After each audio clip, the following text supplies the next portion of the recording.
and the game of football, you know the legends: Pelé, Zico, Ronaldo, Ronaldinho, Neymar. But have you heard of Denner? I bet you haven't. But after today, you'll never forget him.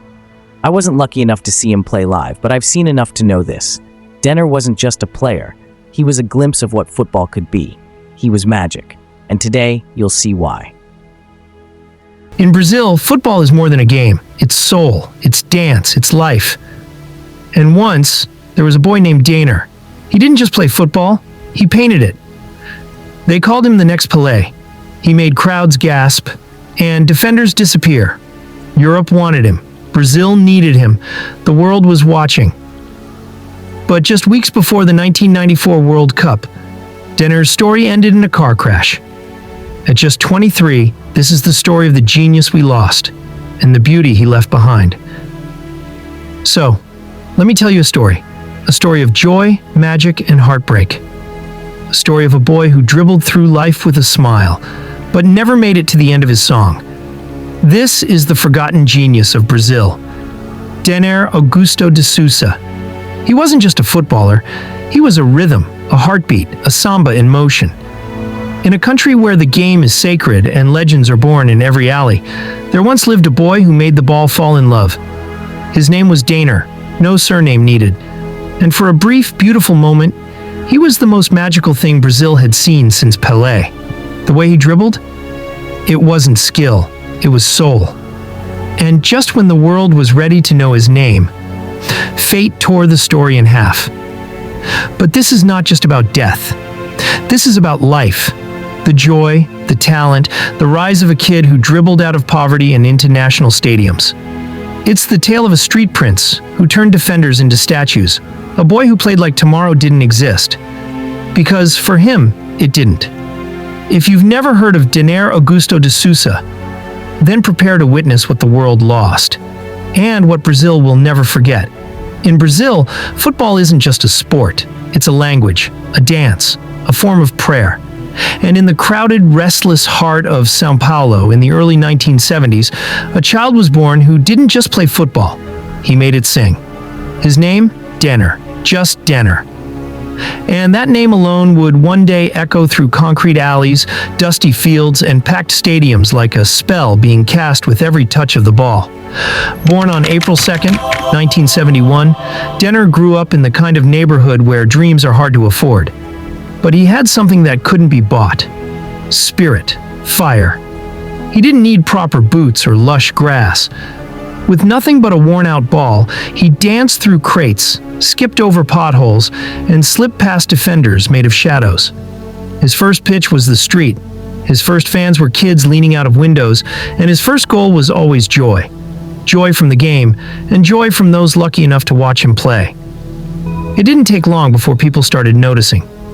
By 17, Denner had joined Portuguesa, a club often overlooked in Brazil's grand football landscape. But when he stepped onto the field, everything changed. There was a sudden electricity, that thrilling pause when the ball touched his foot. Coaches whispered. Scouts circled.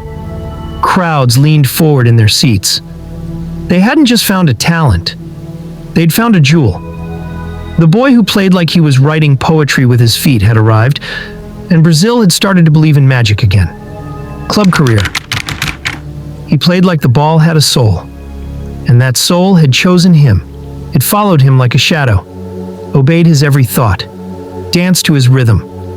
Denner wasn't just another promising winger. He was an artist on grass. When defenders charged him, he didn't panic. He smiled. A shimmy, a drop of the shoulder, a flick, and they were gone. In 1991, at just 20 years old, he led Portuguesa, a modest club with a loyal fan base but little national weight, all the way to the semifinals of the São Paulo State Championship. For fans, it felt like a miracle. For opponents, a nightmare. And for neutral lovers of football, it was a performance to remember. Denner made Portuguesa feel like Barcelona, and himself like a blend of Garrincha and Zico, wrapped into one breathtaking teenager. And then came the big calls, the big lights. In 1993, Grêmio, one of Brazil's most competitive clubs, secured him on loan. It was a different environment, more pressure, more eyes, more expectations. But Denner didn't flinch. In just 19 appearances, he scored 4 goals, each more stylish than the last. But again, this wasn't about stats. You didn't go to watch Denner to see how many goals he'd rack up. You went to watch a show. His runs were unpredictable, his vision sharp, his instincts surreal. Commentators struggled to describe him. A winger, they'd ask. A playmaker? A street footballer with divine blessing? The answer was all of the above. At Grêmio, even in a short spell, Denner left fingerprints all over the pitch, like he'd signed every blade of grass with joy. Then came the crown jewel move, Vasco da Gama, one of Brazil's sacred football temples. At Vasco, Denner seemed to grow into the version of himself everyone had dreamed of. He became smarter, more tactical. He saw passing lanes before they existed. He played with an elegance, like a veteran, but still kept that flickering spark from the alleyways of São Paulo.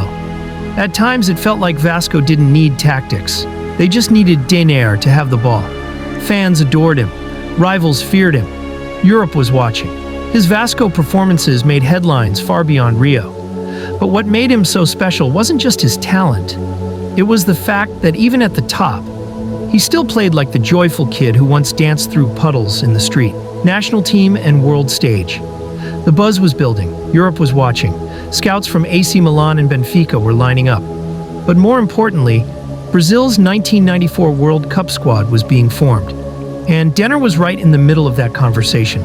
He had already played for Brazil's U-23s in the 1992 pre-Olympic tournament. And in 1991, he earned 3 caps for the senior national team. He didn't score, but he didn't need to. Every time he touched the ball, you could feel it.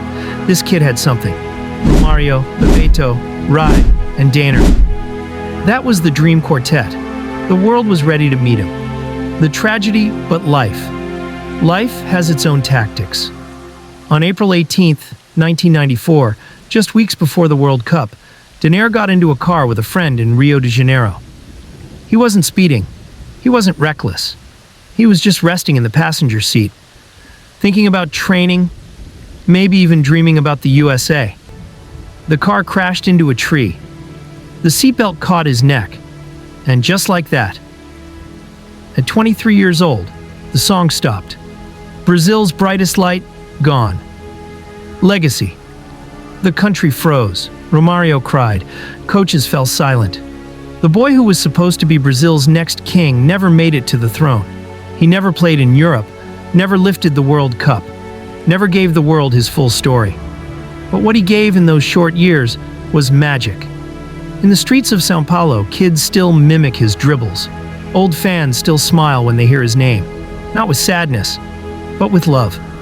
Because Denner, even in death, left behind beauty. He was the prince who never became king. The melody that ended too soon. But for those who remember, Denner was football in its purest, most beautiful form.